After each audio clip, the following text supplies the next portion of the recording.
Hi, it's Nongon, and today we're playing Assassin's Creed Odyssey for the PS4. It's a speed platinum run. We're trying to get the trophies as quickly as possible. Current time to beat's 3 days, 12 hours, so this is pretty long and challenging. As always, I do this for two reasons. One, you can use these strategies, beat my time. It's cool to be number one at something, even if it's a little silly thing like this. If you don't care about time, just want an easier path to platinum, you can use these strategies as well. As always, I will warn you, there are spoilers ahead for both story and combat. I can't do this video without it. So this is the fourth video of the actual run. There's counters up here. As you see, we're 22 hours and 10 minutes in. We just sealed Atlantis and had a cutscene with Layla in present day and all that stuff. The very next thing we're going to do is go into Atlantis, which is the big Atlantis DLC, and there are 3 chapters to that. And so again, I offer this disclaimer: don't try this at home. Being up for almost 2 days playing the same video game is pretty grueling on your body, and I guess I'm a trained professional. So anyway, we're never going to finish this if I don't get into the run, so let's get going. Let's go, Malakas! So before you get to the Atlantis DLC, you have to complete the Heir of Memories quest. And so you sail out to this little island out here, and you'll do a very, very linear, about half-hour mess of going in tombs and stuff, and then you'll finally be allowed to enter Elysium. And thus starts the Fate of Atlantis DLC. There are 3 parts to this. There are 5 trophies in each part. I'm going to break this down a little differently. Instead of doing an entire walkthrough of each specific spot, I'm really just going to kind of give you a roadmap. A lot of this stuff is easy to follow as long as you know what you're actually trying to do. So these are the 5 trophies for the first chapter of the Fate of Atlantis DLC, and this is a mission list courtesy of Neo Seeker. Right here, this is every mission in Fields of Elysium.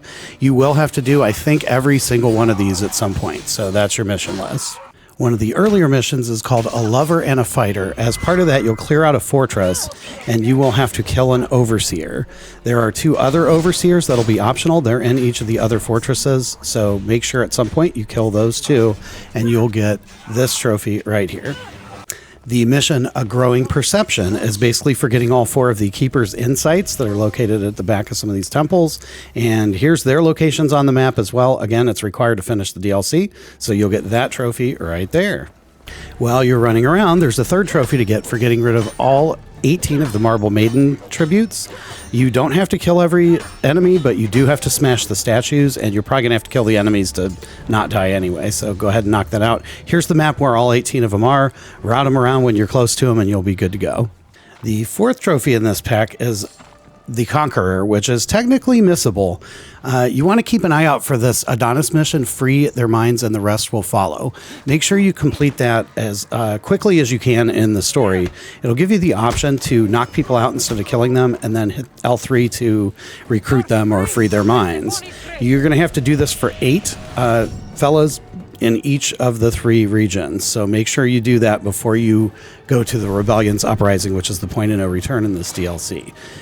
As an added bonus, and one of the big reasons you want to do this early, there's a mission called Give 'em Hades, where you have to reduce Persephone's control in each of the 3 regions.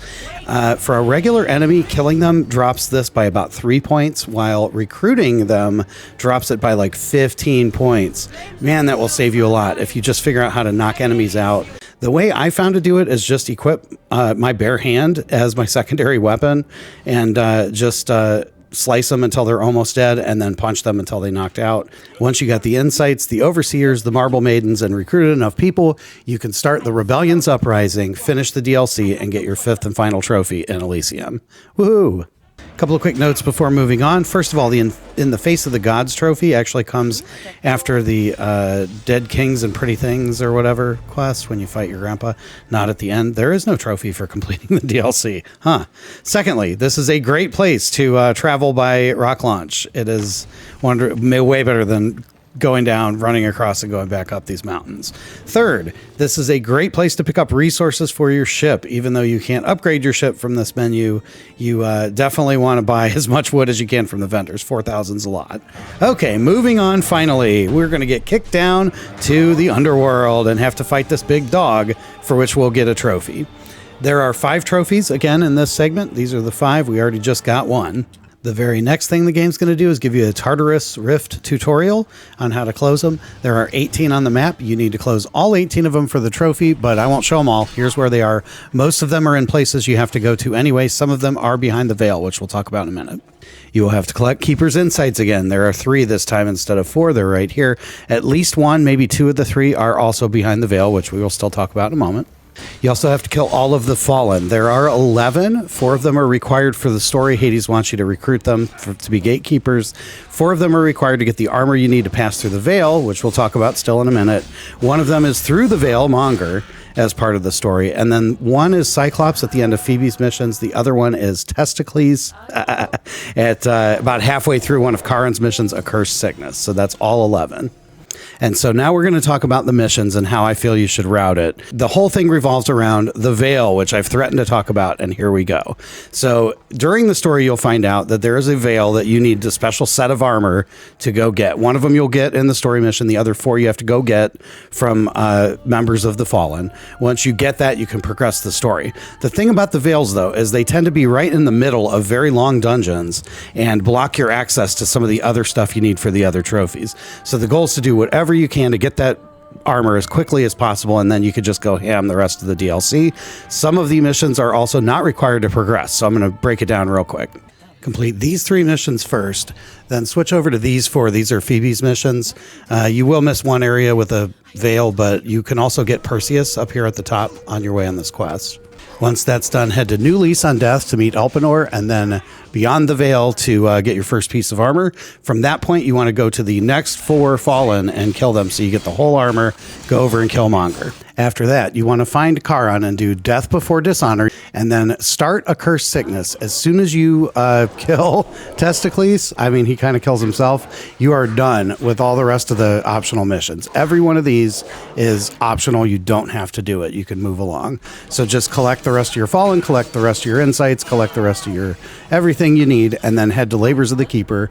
You will finish this part of the DLC, and you can move right along. All right. And this brings us to the 3rd and final chapter of the Fate of Atlantis DLC, Atlantis itself. There are 5 more trophies. Here they are. There are 20 missions, and I think you have to do every single one of them in this one. There are 3 more Keeper's Insights to get, and that'll get you one of these trophies right off the bat. But the big new mechanic in this one is the knowledge. So basically anything that's highlighted as orange on your map adds to this bar.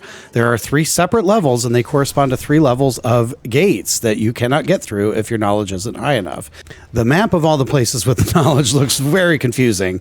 So the key to simplifying all of this is this trophy right here, Hephaestus' Apprentice. To forge the 3 legendary weapons, you will need 9 adamant ingots, and there's only 9 on the map. Those are located in places that have other knowledge gaining things, codexes, caches, all that stuff. If you route it so that you do your missions, get these locations with the adamant ingots while you're going along, you will grab all the Keeper's Insights. All the ingots are in the insight locations as well. You'll fill up the knowledge sequence, and you'll have enough to finish the DLC without too much messing around. So that's really the trick. Once you have all 9 adamant ingots, you want to go right here, engrave all 3 or forge all 3 legendary weapons. You will get this trophy right here. Hephaestus is also downstairs, and I decided to finally go to a blacksmith and make an engraving. So I took a gold item and engraved it with a gold effect, and that got us 2 more trophies. So done with that guy.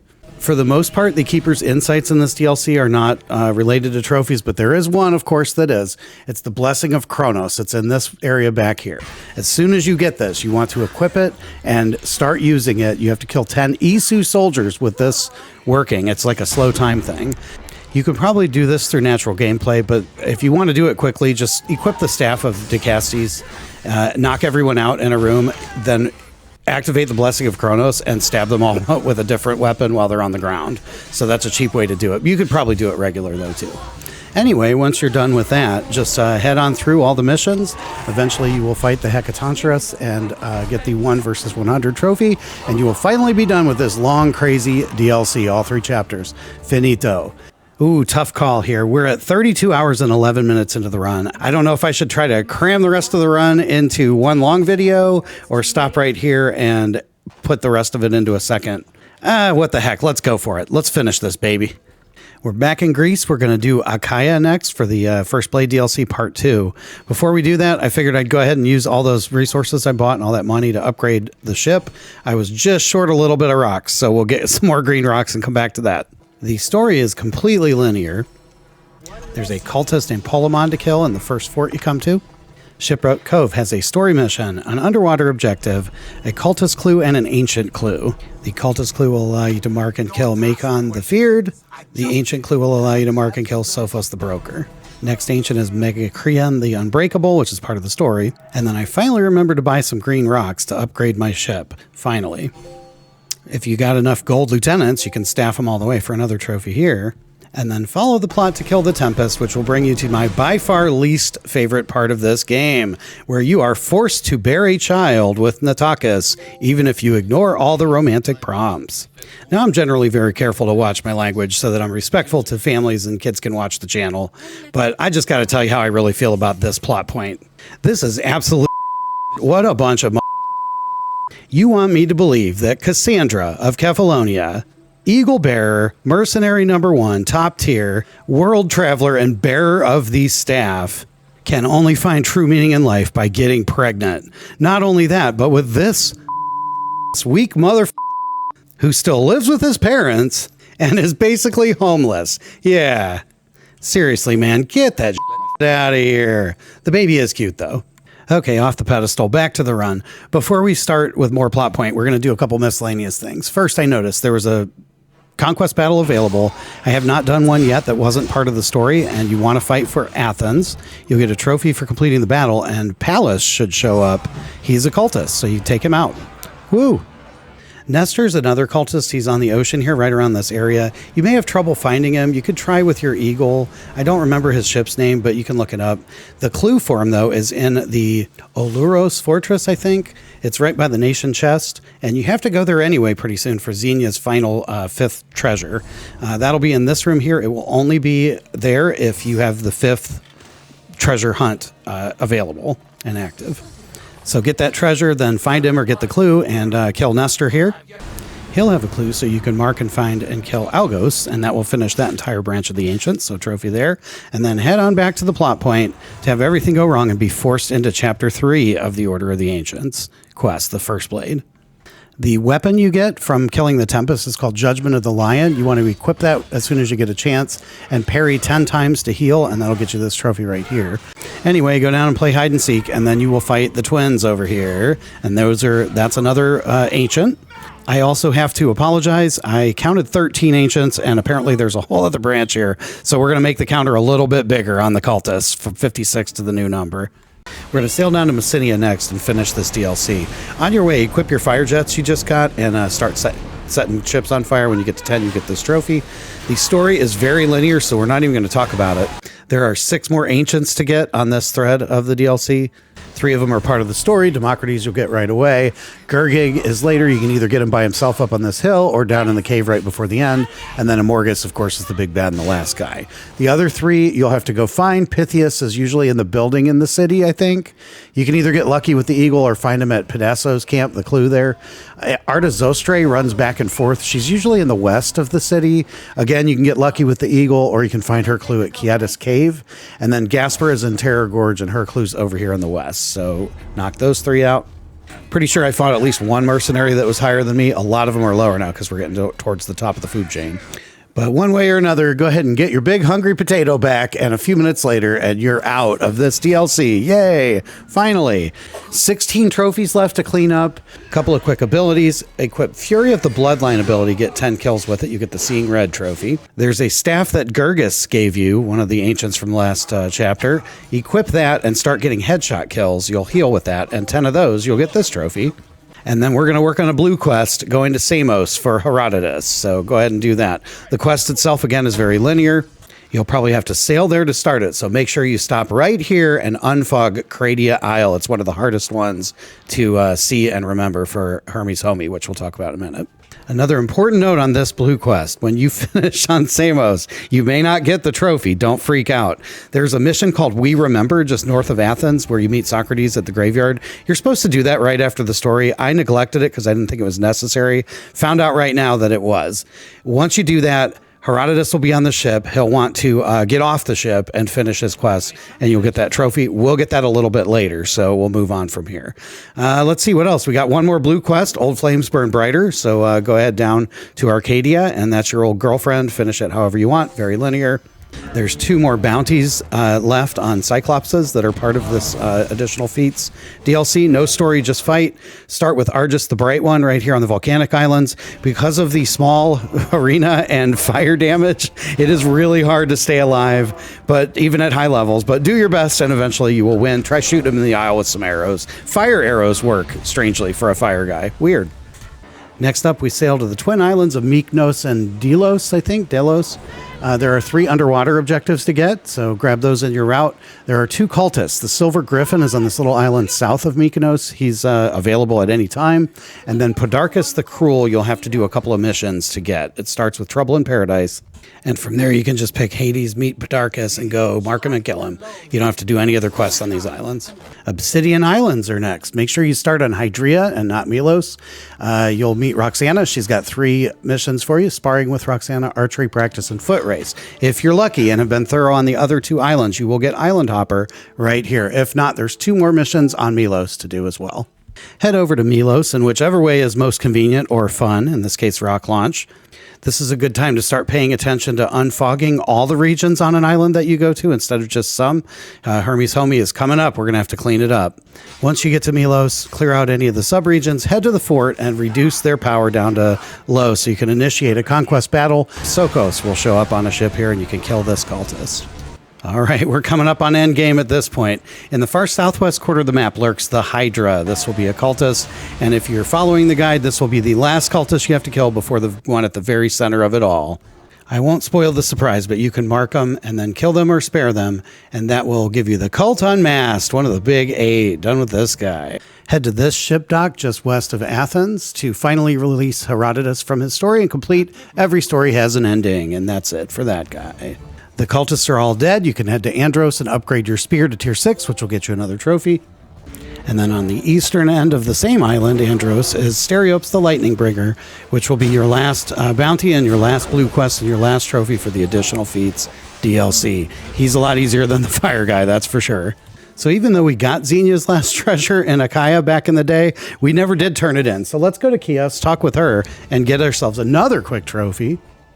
And so that truly finally brings us to the final cleanup phase of this giant, huge run. We're 38-ish hours in. So there are 7 trophies to go. I'm going to show you the next 6. I'm going to keep the 7th hidden for the big finish. So basically the plan is to unveil any regions that I come across. As I get to an underwater objective, go ahead and finish it. And then if we get to, across any mercenaries that are higher, we're going to grab those as well. So we clear out Milos and then head east on the boat to clear out this little strip of ocean, at what point we'll go north and get this little island over here. Just keep turning the brown regions into green regions one by one. Eventually you'll get there. It will go quicker the more efficient you were in the first 38 hours of your run. So if you want to shave time off, there's a good place to do it. And then while we're doing that, I still have one more ability trophy, which is I have the power. I've only been using swords so far, so equip each of the 6 weapon types and your bow and use an overpower attack with each one, and you'll get this trophy. Turns out Kitos' shipwreck in Focus was my last underwater objective. Yay, Child of Poseidon, another big 8, off the counter. As long as we're here, there should be a quest marker up here at the town. You can talk to this blacksmith, and if you've killed all the ancients from the first Blade DLC, you can forge the Sword of Kings and get the Kingmaker trophy. Just keep finding and keep clearing regions you haven't been to, and eventually you will, boom, get the trophy Hermes Homie. Big deep breath on this run. This can be a really annoying one to track down if you miss something. Let's see, what else is left? Oh yeah, the Macedonian lion. He's down here away from everything else on this 3rd peninsula of Macedonia. Go down there, kill him however you want, roar, and that'll be done with that guy. And then we're finally going to deal with top of the food chain to get up here at the mercenaries. We've done everything so far as ambient, whatever's shown up in our way, we've taken care of, but now we're going to actually go get them. And so this is pretty easy. Just pick the person above you, mark them using the map, go find them on the map, and then go kill them. They won't even be chasing you. You probably got enough money now you can pay off all your bounties anyway, and then rinse and repeat, mark, find, kill, mark, find, kill. When you get to your 10th one, you'll finally get top of the food chain, and we're done with that guy. And so if you followed along with the guide, just like me, you will have one trophy left. Head over to Kefalonia, go up to the northern part where it's a little wildernessy, and start shooting goats and looting their bodies. This is my favorite trophy in the game. That's why I saved it for last. If you remember back in the first chapter, you took the Cyclops eye and put it in a compromising position in a goat, the southbound end of a northbound goat, if you know what I mean. And this trophy is aptly named Stink Eye for getting that eye back. So that's what we're doing. Just keep shooting goats. It is completely random. In fact, it took me 13 minutes, which is a bummer because I was hoping to go sub 40 at this point.